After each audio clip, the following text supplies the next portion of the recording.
지금을 마지막처럼 사는 것이 지혜입니다. 사도행전 16장부터 18장을 읽습니다. 많이 배운 사람일수록, 더 많이 가진 사람일수록 고집이 셉니다. 자신의 힘으로 지금까지 모든 것을 이루어왔다고 생각하기 때문입니다.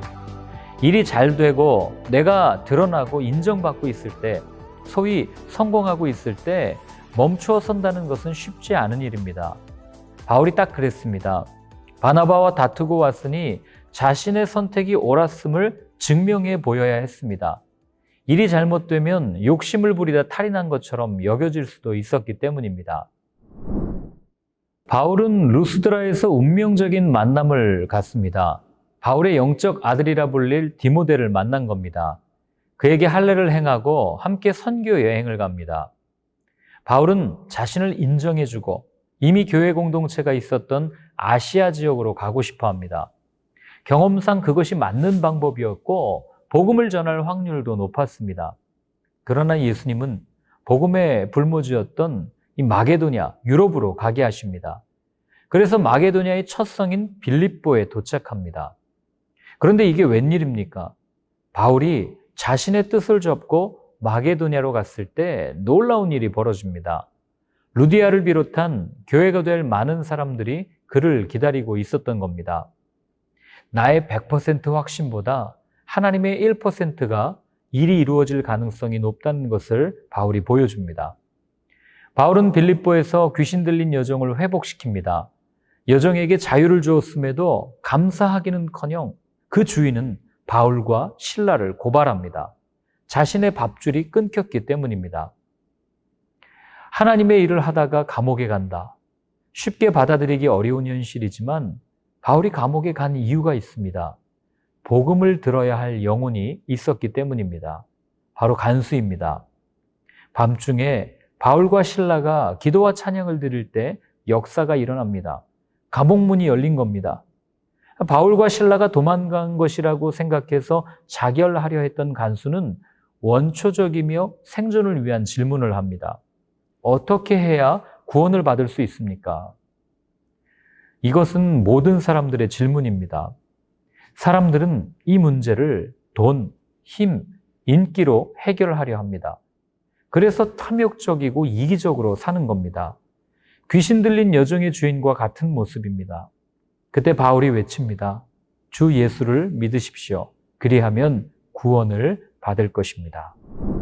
암비볼리와 아볼로니아를 지나 데살로니가 지역에 이른 바울 일행은 회당에 들어갑니다. 여느 때와 마찬가지로 3주 동안 예수 그리스도에 관한 강론을 시작합니다. 역시 시기로 가득한 유대인들이 바울 일행을 대접한 야손을 앞세워 소동을 일으킵니다. 다시 도망쳐야 하는 바울. 밤중에 베레아로 갑니다. 그리고 회당에 들어가 강론합니다. 베레아 사람들은 데살로니가 사람들보다 더 적극적으로 말씀을 묵상합니다. 다시 유대인들이 와서 소동을 일으키자 실라와 디모데를 남겨두고 바울만 아테네로 향합니다.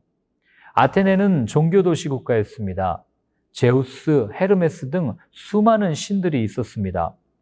바울은 그들에게 다가가 그들의 신들을 폄하하는 말투로 이야기하지 않습니다. 오히려 그들의 신을 이용해 예수 그리스도를 소개합니다. 모든 것이 계획대로 진행되면 얼마나 좋겠습니까? 인생은 내 계획대로 되지 않습니다. 많은 변수들로 내가 세운 계획들이 수포로 돌아가기도 합니다. 온갖 고난을 겪은 바울은 아테네로 이동하여 실라와 디모데와 함께 이 복음을 전하기로 계획합니다. 그런데 무슨 일인지 계획이 어그러져 홀로 고린도로 이동합니다. 복음을 전하겠다고 나섰는데 생각대로 되는 일이 없으니 그 마음이 얼마나 어려웠을까요? 그런데 이게 웬일입니까? 생각지도 못한 사람들을 준비하셨습니다. 바울과 함께 동역뿐 아니라 동업도 할 수 있는 아굴라, 브리스길라 부부입니다. 함께 복음을 전할 수 있고 또한 모자란 선교 비용도 채워지게 되었습니다. 실라와 디모데가 계획대로 왔더라면 상상도 할 수 없었던 일입니다. 선교여행 중 많은 고난 때문에 마음이 어려웠을 바울. 그도 사람인데 두려움이 생기지 않았겠습니까? 그때 예수님은 말씀하십니다. 두려워하지 말고 복음을 전해라. 이 성에 내 백성이 많단다.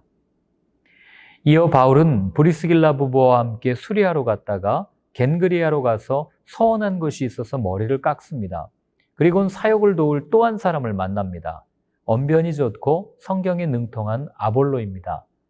브리스길라와 아굴라는 그를 데려다가 하나님의 도를 더 정확하게 풀어 설명해 줍니다. 어디에 가서 복음을 전해야 할까요? 아직 예수님을 모르는 사람들이 있는 곳, 바로 거기가 가야 할 곳입니다. 그곳이 광장일 수도 있고 학교일 수도 있고 교회일 수도 있습니다. 장소는 중요하지 않습니다. 또한 복음을 전하러 가는 곳은 우리를 환영해 주는 곳이 아닙니다. 세상은 복음 듣기를 싫어합니다. 그럼에도 가야 하는 이유는 거기에 살려야 할 사람들, 복음을 들어야 할 사람들이 있기 때문입니다.